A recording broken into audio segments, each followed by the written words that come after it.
Ladies and gentlemen, welcome back to the analysis of YOLENO TV.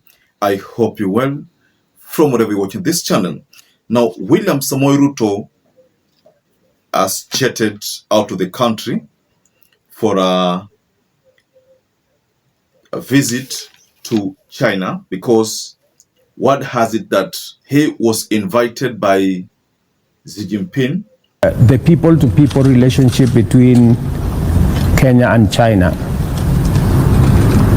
goes beyond our bilateral relations.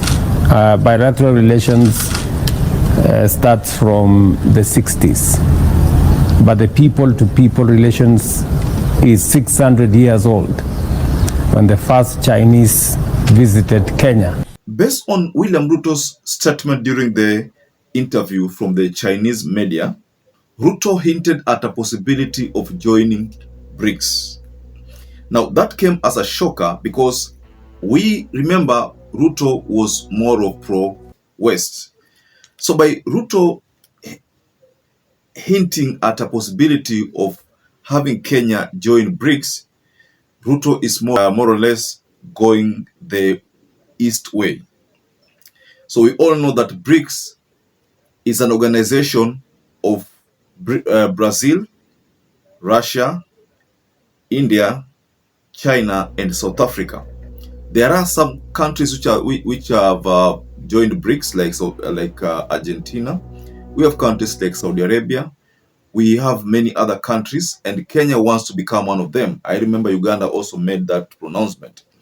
Now, this trip of William Samoei Ruto has been talked about by so many people. If I may remind you that Bishop Martin Kivuva also mentioned this trip and warned William Ruto against taking more loans. So people have talked about this. People view this trip as a trip that is going to focus on more loans, which are in turn going to be more burden to the Kenyan population.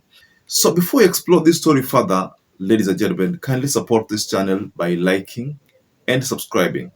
That is, if you're not subscribed before. And to our existing subscribers, I want to continue thanking you so much, because without you, this channel won't have grown. Let me take you up to speed with some of the development matters this trip. Now, we all know that during campaigns, Ruto vowed not to engage China during his presidency, especially on matters loans. By that time, he was talking about not going the Uhuru way. Now, Uhuru way was all about taking loans and loans and loans. So when Ruto was campaigning, one of the agendas that he impressed Kenyans with is that he was not going to take loans. Now, based on the story that is surfacing, ladies and gentlemen, this is the third trip. This is the third trip, or the third time Ruto is going to China in his capacity as the president. Now, PS Singoi told us that Kenya is seeking to renegotiate how it's going to secure funding from China for infrastructural development. You know, one of the things that we know Ruto is going to do there is to renegotiate these loans. Some of these loans are maturing. Now, because they are maturing, we have heard of cases whereby countries, the ports in particular countries, China had to take over the management of such ports simply because such countries could not pay their loans in time. So we are told that Ruto is going to go there, and one of the agenda there is to talk to Xi Jinping, or agree with Xi Jinping on how to extend the loans, how to make sure that Kenya does not find itself in that scenario where China maybe takes over management of certain ports, like for instance, issue of KPA and SGR. You know that KPA was put as a collateral, as a guarantor to that project of SGR. So if at all the government cannot pay that loan, that would mean the government of China will take over port or manage it mpaka isecure pesa yake yote.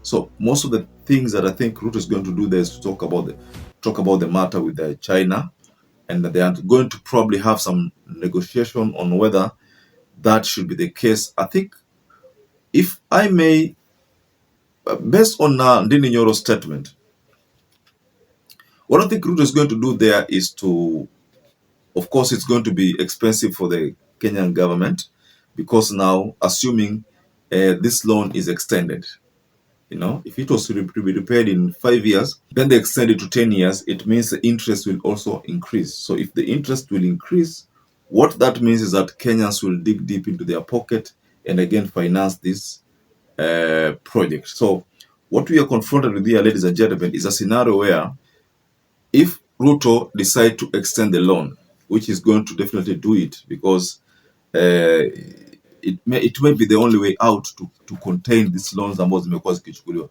Unajua, wakati Uhuru alipokuwa in power, there were so many loans which were taken. It's only that back then Ruto never complained about these loans. Somewhere there between 2013 and 2017, loans ilichukuliwa nyingi sana. I remember the issue of SGR.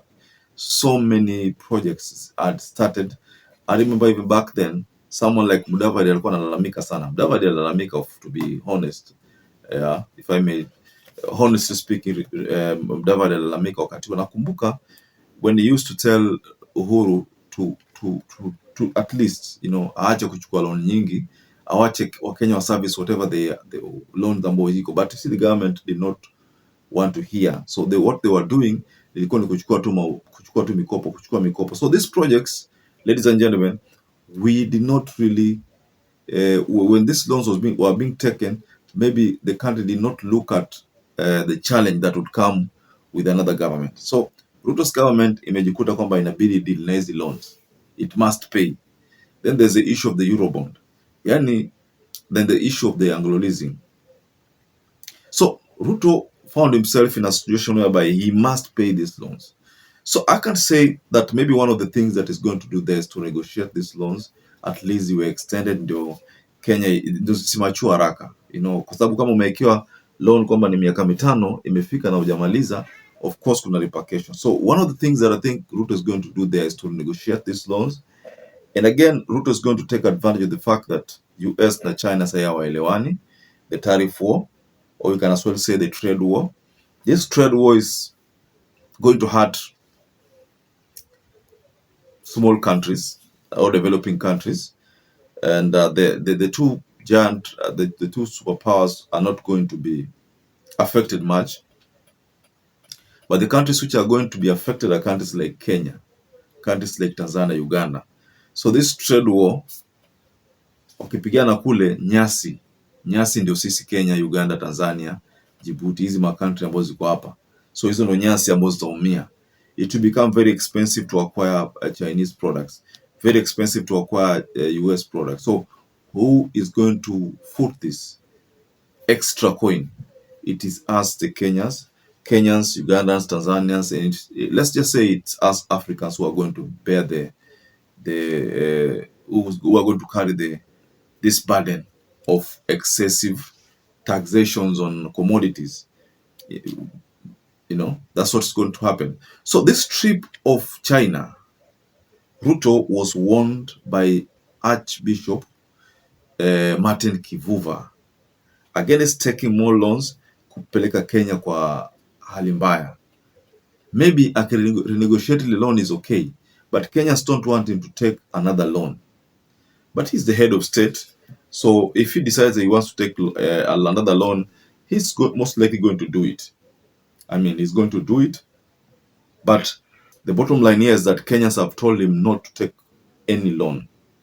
So, ladies and gentlemen, perhaps if you're watching this video and you've not subscribed, take 1 second and subscribe, like this video. Until you catch up again, stay safe and stay blessed.